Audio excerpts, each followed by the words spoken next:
Hi, Assalamualaikum. So today I will discuss our tutorial about coordination and response. Question number 1. Okay. What is mean by homeostasis? Okay, this question it need meaning. Okay, so the meaning you must remember homeostasis. The keyword is regulatory. Okay, kawal atur. Regulatory mechanism in organism that maintain the internal environment of the body in balance and stable condition. Okay, dia macam proses untuk seimbangkan persekitaran dalaman badan kita. Kenapa nak seimbangkan? Untuk sentiasa berada dalam keadaan seimbang dan stabil, balance.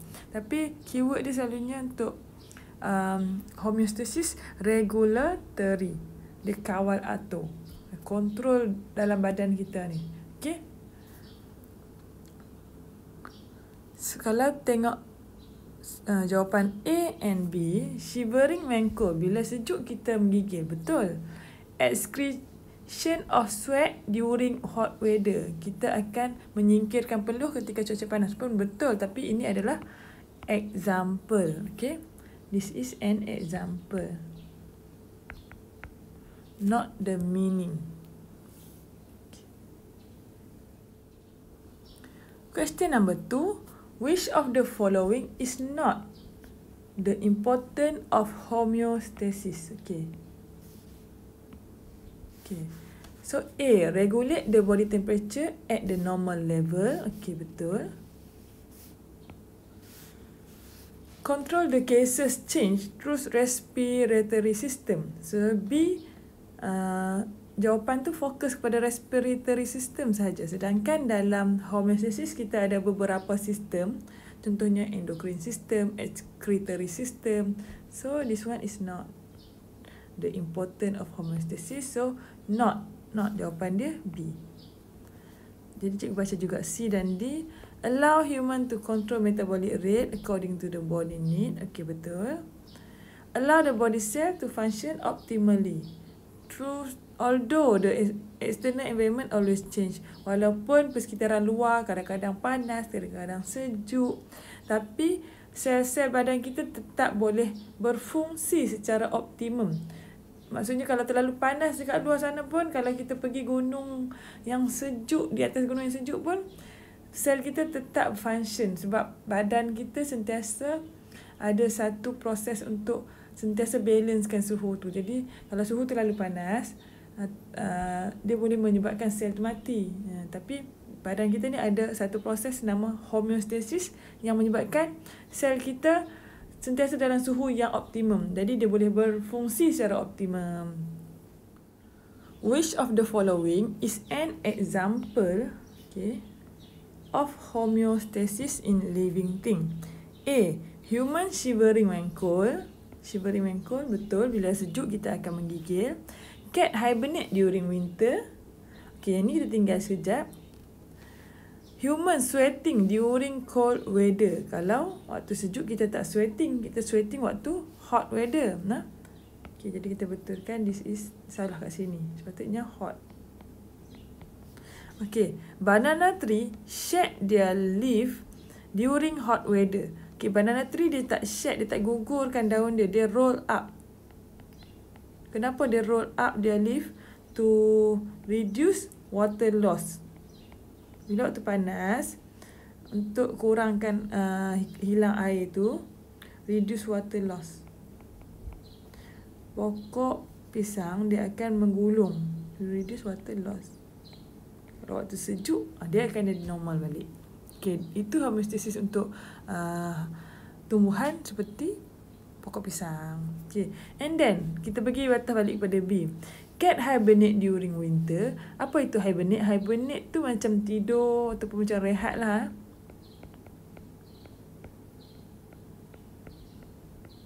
Okay, jadi waktu sejuk, jadi haiwan ni dia nak simpan haba dalam badan dia. Dia nak avoid to release heat. Macam mana? Okey. Jadi betul lah dia kena tidur lah, dia tak boleh bergerak, beraktiviti. Tapi bukan untuk cat. Okey, contoh haiwan yang hibernate during winter ni snake.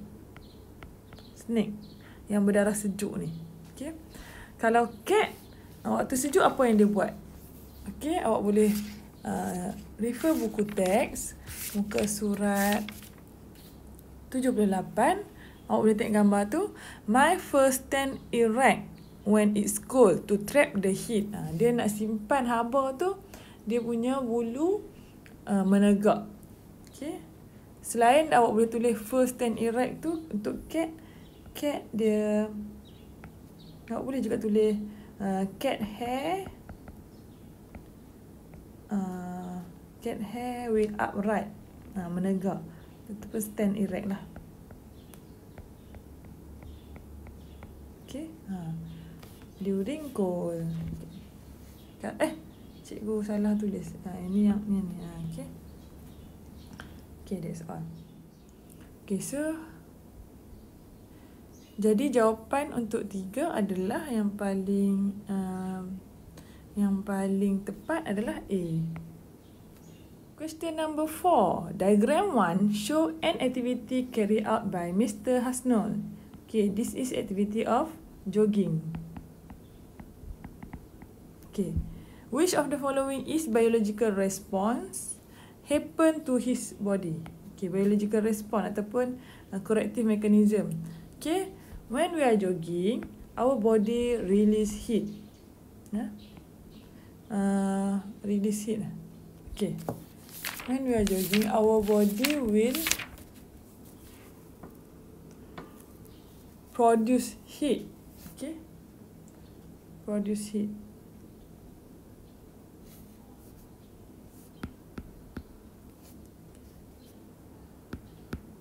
Okay, remember when we are jogging, our body produce heat. So, macam mana badan kita ni nak turunkan suhu yang dah naik tadi, yang increase temperature tu? Okay, the biological response, dia akan berpeluh, sweating. Okay, sweating. This is the biological response. Okay, so to reduce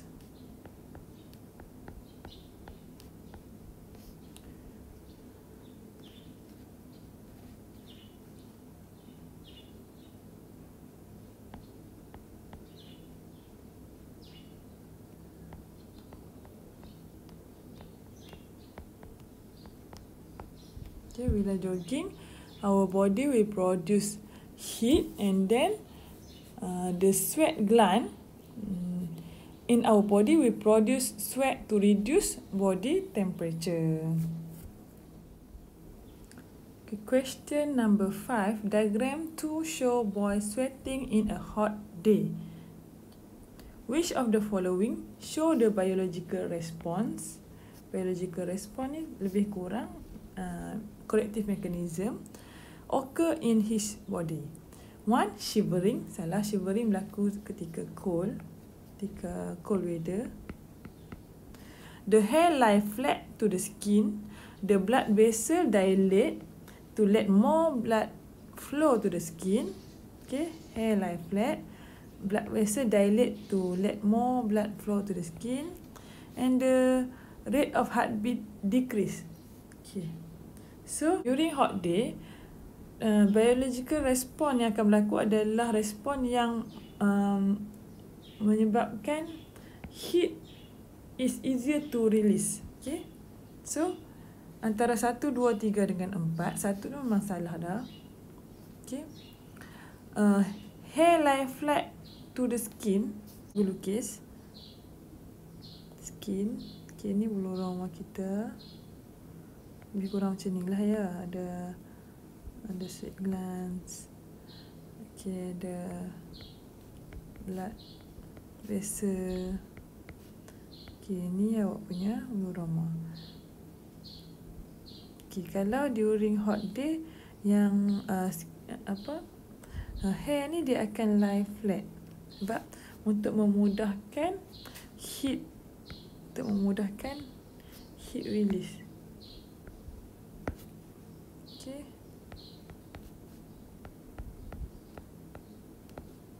Heat release senang. Bila hair tadi dia lie flat.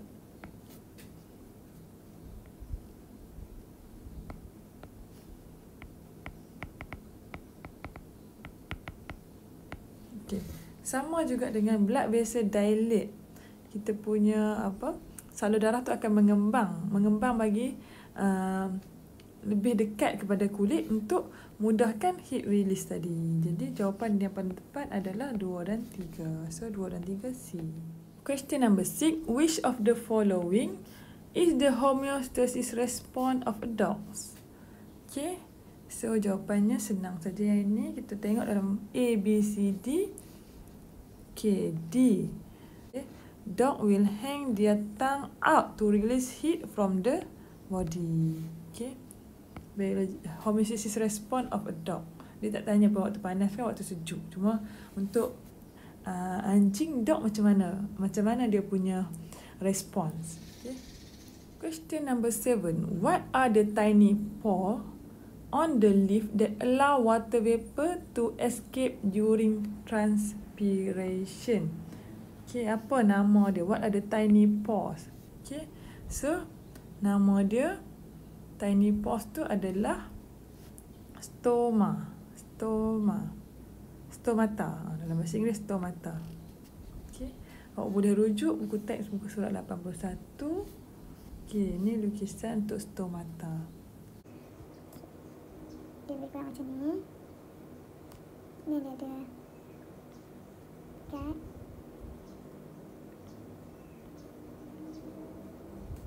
Dia ada water sikit. Okay. Ni kalau dia open lah. Okay. Open stoma.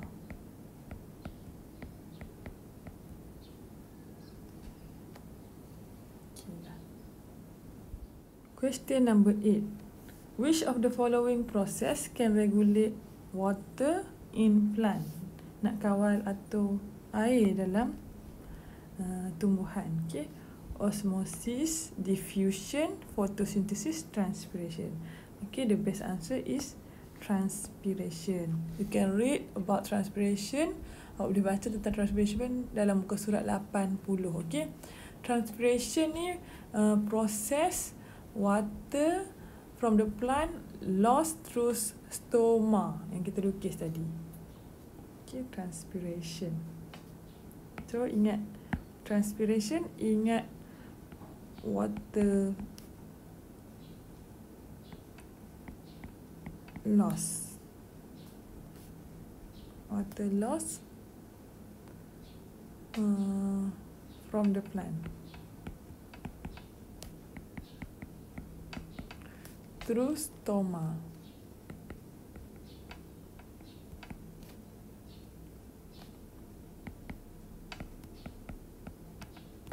Okay, next question 10. What is mean? Kita tanya meaning. What is mean by transpiration? A. Loss of water vapor from the leaf. Ya, itu jawapan yang terbaik. B. Absorption of water vapor by the root. Lebih kurang kan? Transportation of water from the root to the leaf. Ya, proses ini berlaku ketika transpiration. Oleh kerana dia nak loss water vapor from the leaf, dia ada satu force yang help the transportation of water from the root to the leaf. Okay, excretion of water droplet from end of the leaf. Lebih kurang sama excretion dia dikeluarkan. Tapi yang terbaik adalah dia lost water vapor from the leaf. Okay, loss of water vapor from the leaf. 3 show, question number 9, diagram 3 show a man is shivering during cold weather. Which of the following is not increase the body temperature of the man? Okay, man is shivering during cold weather. Jadi kita tengok satu persatu. A. Wearing a sweater, right? Wearing a sweater. Yes. Carry out vigorous activity. Bila kita lakukan pelbagai aktiviti macam jogging, it will increase our body temperature. Drink more cold beverages. Cold kat sini selalunya kita minum hot beverages Okay. Raise the temperature of the air conditioner. Kita naikkan suhu aircon kita jadi betul. So jawab soalan ni dia kata will not increase. So jawapan yang terbaik adalah C. Okay, next question 11. Which of the following factor lower the rate of transpiration? Menurunkan kadar transpirasi, merendahkan. Okay. Hot and low humidity. Humidity tu kelembapan semasa keadaan panas. Okay. Hot and high humidity. Okay, A panas tapi kurang lembab. B panas tapi kelembapan dia tinggi. C cold and low humidity. Dia sejuk dan low humidity. D cold and high humidity. Okay. Lower the rate of transpiration. Maksud lower the rate of transpiration tu transpiration tadi water loss kan. Maksudnya dia nak kurangkan kehilangan air. Dalam keadaan mana kehilangan air tu akan kurang? Kalau panas of course air tu cepat water loss tu semakin cepat lah sebab panas kan. And then kalau sejuk, okay, sejuk ada dua pula kat sini. Okay, kalau cold ada dua pula.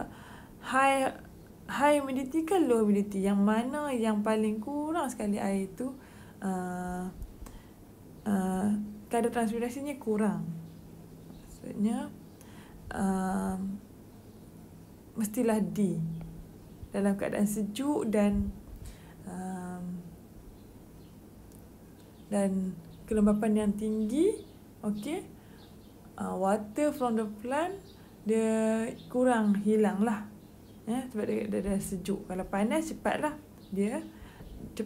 air dalam. Sebab tu lah waktu panas kalau kita tak siram pokok, kita punya pokok tu nampak layu. Kalau sentiasa keadaan sejuk, pokok pun segar je nampak.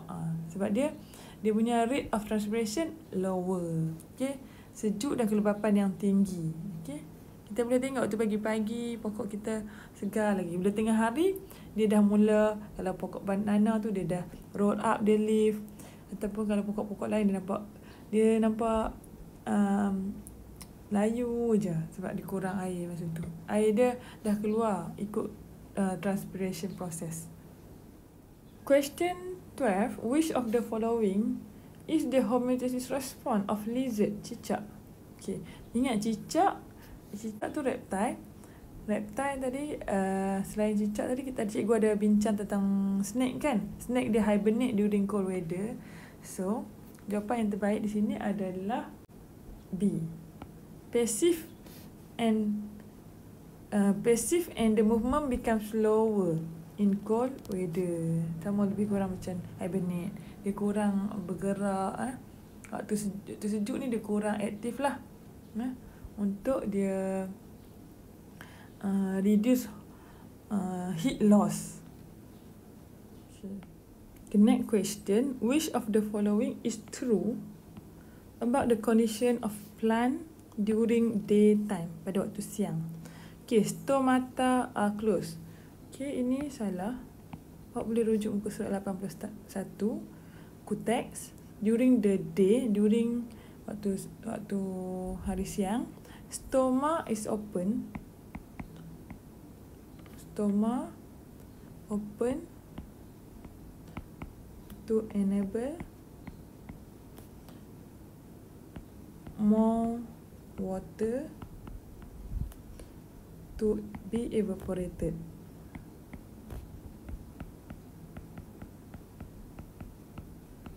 Okay, kena ada transpiration ni untuk air daripada akar bergerak dan hilang di daun. Okay, so stoma akan buka. Stoma ni akan tutup kalau cuaca terlalu suhu terlalu tinggi, cuaca sangat panas. Okay, question 14. Okay, second last question. Which of the following show the response of the rubber tree during hot day?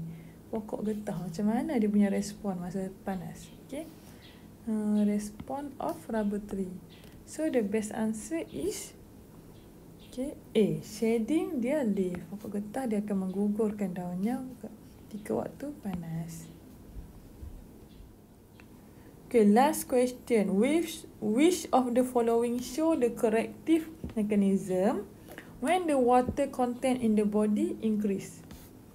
Water content. Bila kandungan air dalam badan kita meningkat. Sweating. Feel thirsty. Feel thirsty ni mestilah sebab kandungan dalam badan, water content in our body decrease. So yang ni salah. Sweating ni lebih pada temperature, body temperature.